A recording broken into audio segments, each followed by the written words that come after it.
brought to you by Mr. Turco. Hey, that's me as a 4th grader. Early Presidents, Chapter 7, Mr. Madison's War. First, things that make you go, huh? Things that make you go, huh? Things that make you go, huh? Well, today's question is actually the big question from the chapter. The big question is, why did the United States go to war with Britain in 1812? Remember the rap we've learned so far. John Adams, our 2nd president, remember one of the lines says he kept us out of war and tried to make peace, but others wanted what? Get ready? Yes, battles. Others wanted battles, so he had to cease. By the time James Madison came along, our 4th president, he was finally ready to declare war. And that's why we have the line, "The War of 1812 put Britain on the run." Today, you'll learn all about that war. First, you'll learn about some of the important issues that led up to the War of 1812. You'll learn about France and Britain seizing American ships. Notice the word seize. That's an old vocab word. When I say seize, you say grab hold, lawfully take, seize. Yes, seize, grab hold, lawfully take. I'm going to try and seize some of these fish. Well, lawfully according to the British and French. According to their laws, it was just fine to take American ships.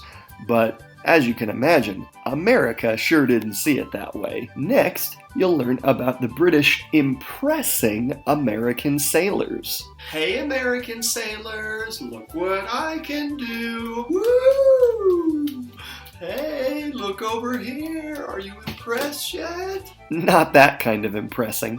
Impressment is when, well, I'll let this guy explain it. Let's quickly fly to London and hear the plan.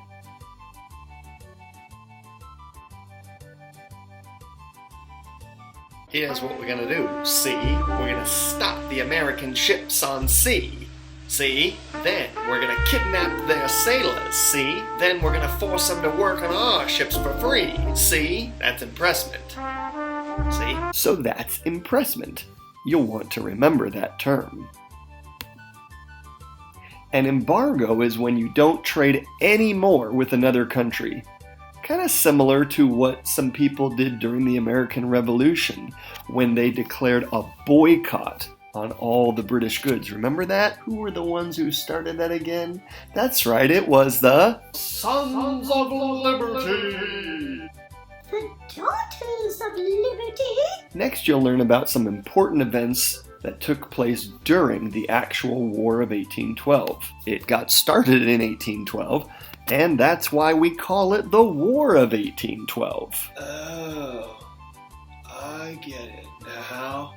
The War of 1812. Cool. You'll learn about an important American victory at Lake Erie, how the British soldiers actually burned large parts of Washington, D.C. Make sure you look for how those fires got put out. And you'll read about the Battle of New Orleans. Now remember, New Orleans was part of the Louisiana Purchase, and that was purchased by Thomas Jefferson from France. The leader of France, Napoleon, remember, he offered to sell it to America for $15 million.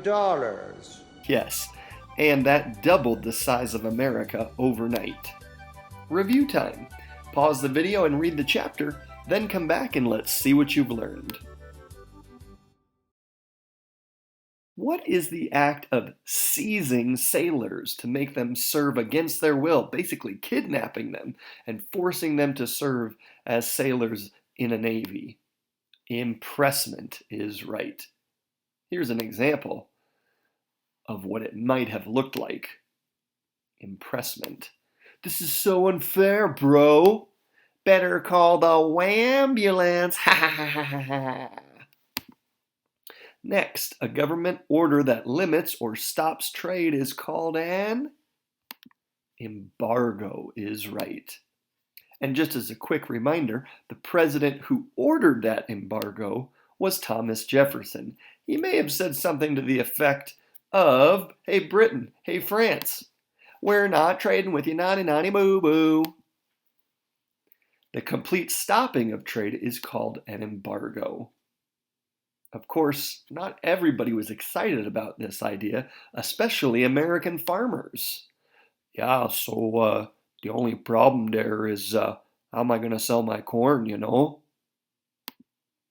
Good point. We'll figure that out later. See you next time for another History Hook.